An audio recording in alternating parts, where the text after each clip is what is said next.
Le Seigneur soit avec vous. Et avec votre esprit. Évangile de Jésus-Christ selon saint Luc. Gloire à toi, Seigneur.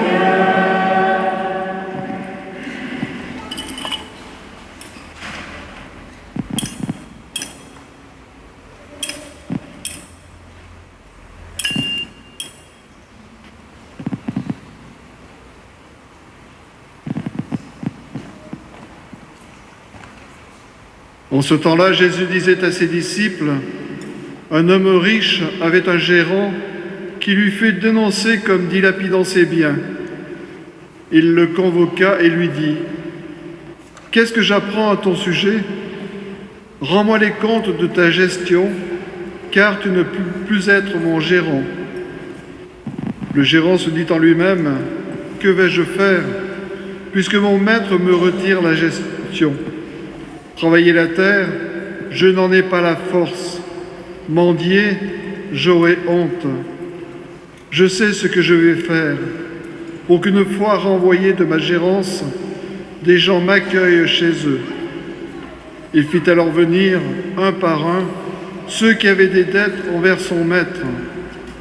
Il demanda au premier, « Combien dois-tu à mon maître ?» Il répondit, « 100 barils d'huile. » Le gérant lui dit, « Voici ton reçu.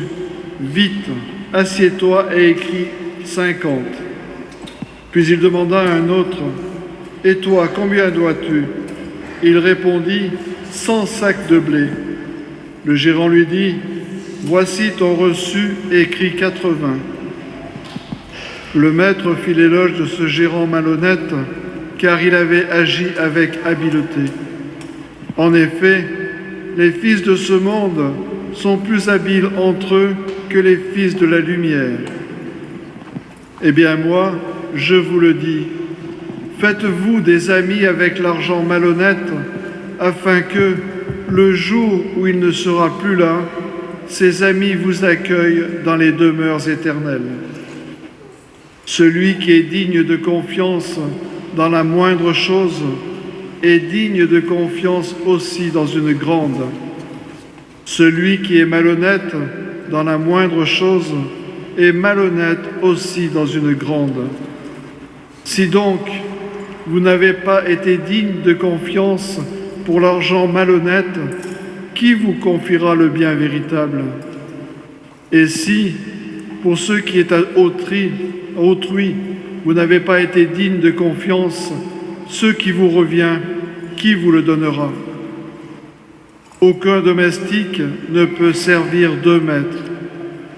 Ou bien il haïra l'un et aimera l'autre, ou bien il s'attachera à l'un et méprisera l'autre. Vous ne pouvez pas servir à la fois Dieu et l'argent. Acclamons la parole de Dieu. Louange à toi, Seigneur Jésus.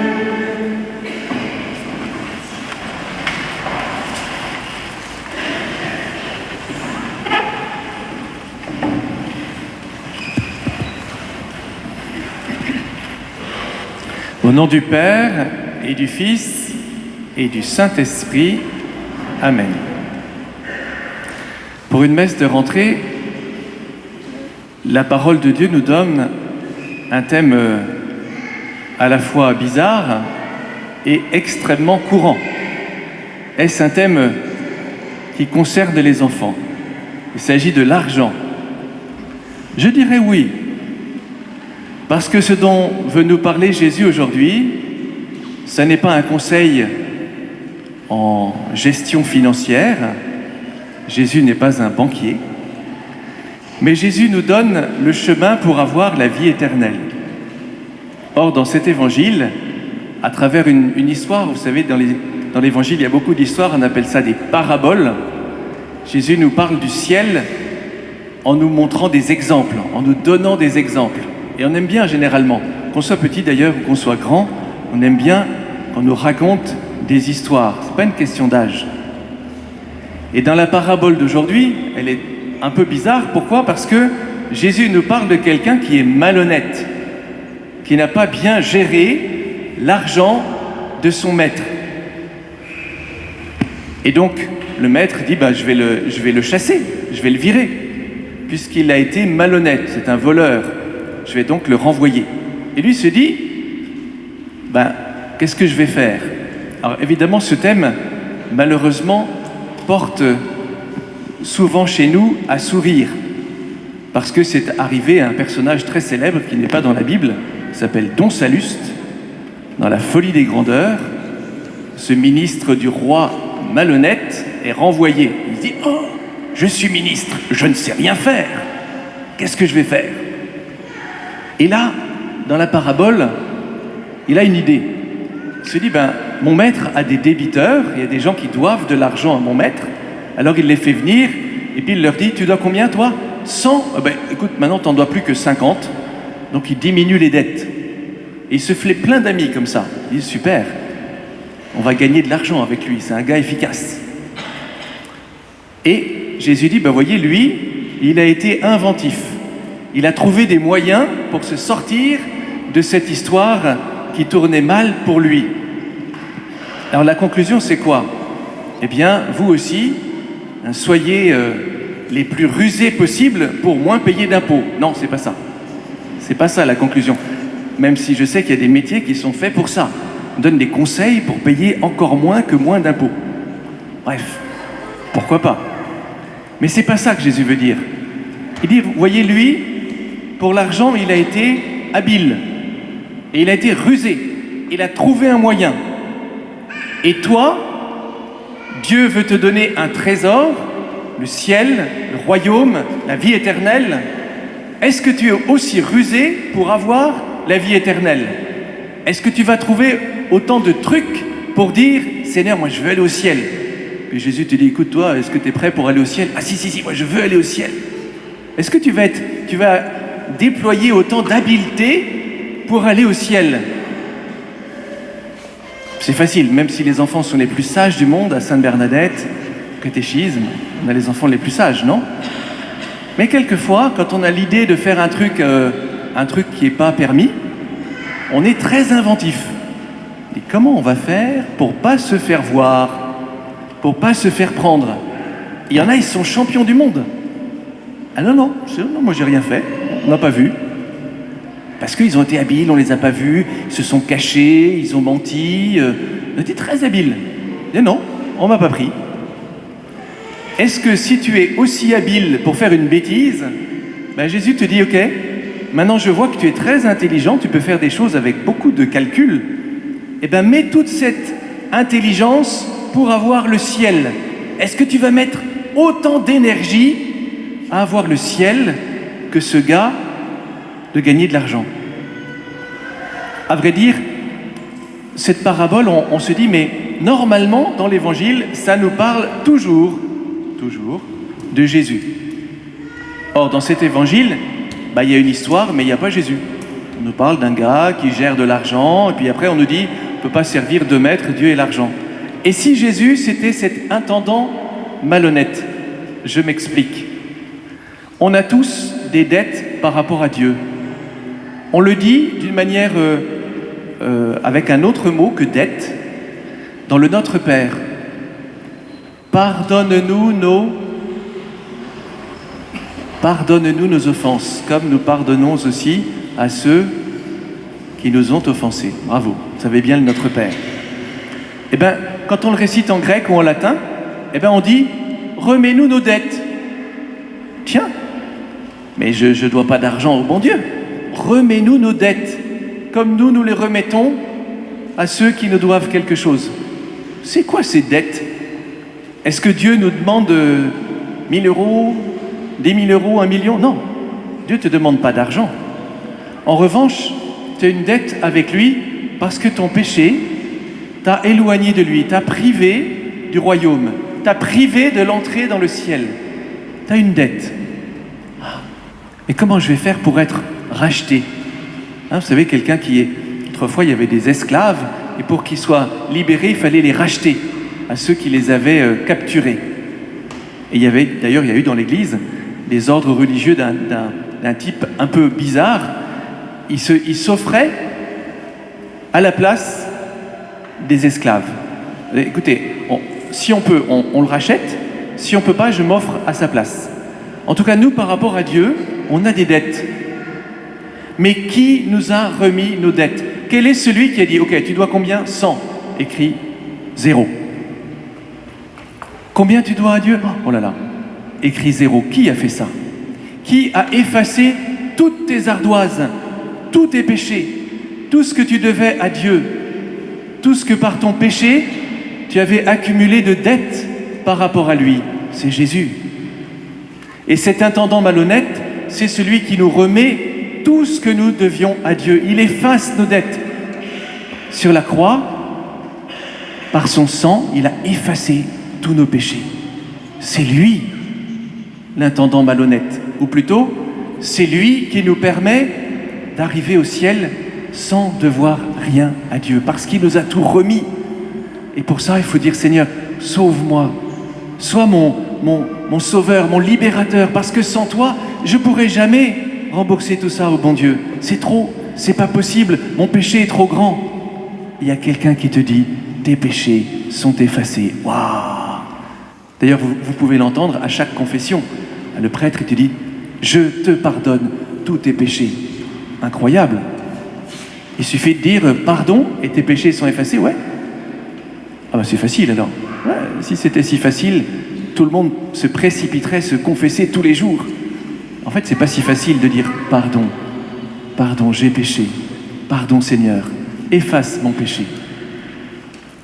Enfin, dans l'évangile, on se dit, bon, Jésus il est gentil, mais enfin, l'argent, il en a bien eu besoin. Il a fallu quand même s'organiser pour nourrir cette petite troupe qui était autour de lui, ses apôtres, les saintes femmes qui étaient là, il a fallu de l'argent. Et pourtant, aujourd'hui, Jésus nous dit quelque chose d'assez sévère. Il dit, vous ne pouvez pas servir Dieu et l'argent. Il faut que vous fassiez un choix. Soit c'est Dieu, soit c'est l'argent. Alors évidemment, on se dit, bon, c'est facile, cet évangile, il est pour ceux qui ont de l'argent. Or, la plupart d'entre nous, on considère que ceux qui ont de l'argent, c'est ceux qui en ont un peu plus que nous. D'ailleurs, pour que nous soyons véritablement à l'aise, vous et moi, qu'est-ce qu'il faudrait qu'on gagne? Un peu plus. Que vous gagnez 1 000 € ou 10 000 €, vous considérez qu'on gagne bien sa vie quand on en gagne un peu plus que ce que vous gagnez déjà maintenant. Rassurez-vous, je mets les prêtres dans le paquet. L'évangile, il n'est pas écrit que pour les fidèles, vous qui avez des sous. Non, il est écrit aussi pour les prêtres. Il y a un diocèse, je dirais pas lequel, pas très loin d'ici.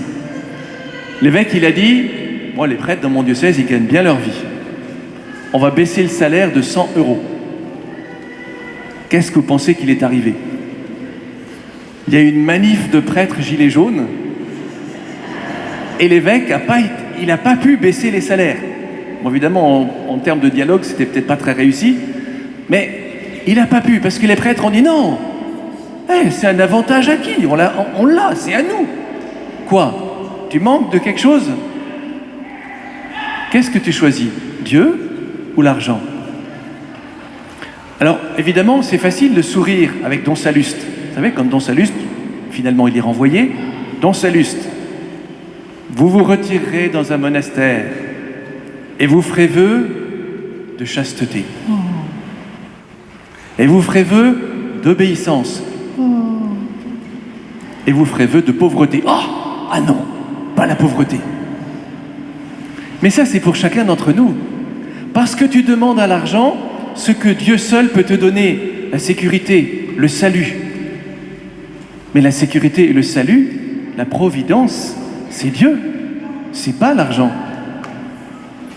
La racine de tous les maux, c'est saint Paul qui dit ça, c'est l'amour de l'argent.